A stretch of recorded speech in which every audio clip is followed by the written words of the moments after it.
Hello students, we're going to begin our art by creating a tessellation. That means that we repeat a shape over and over again and it interlocks to create a full page pattern. We're using a hexagon tracer and you're going to line up the left edge so that it is straight with your paper, and your hexagon then is pointed on the top and bottom.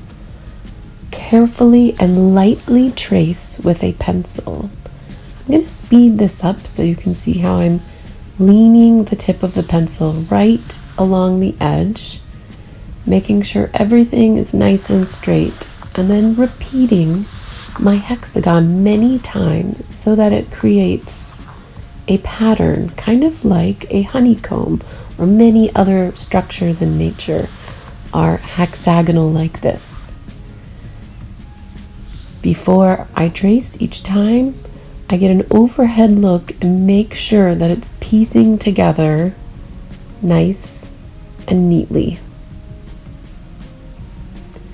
When I get to the bottom and the edges of the paper, I'm going to let my pencil run straight off the paper so that the pattern repeats right off the page.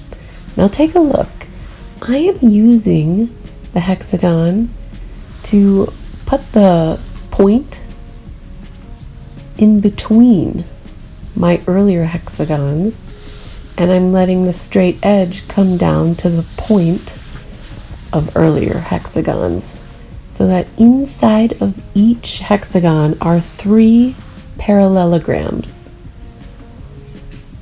So you might need to try a few different times to make sure you know what you're doing, but you'll start to see that you can fit your hexagon into a new space where it is lined up and fits to make 3 parallelograms inside of each hexagon. You'll be able to trace perhaps on many sides to help get your pattern complete. You'll know you have it when you see what looks to be a structure of stacked cubes on your paper.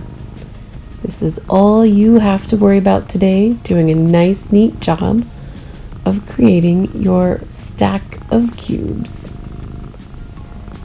If you're missing any lines, you can find them and go back and trace.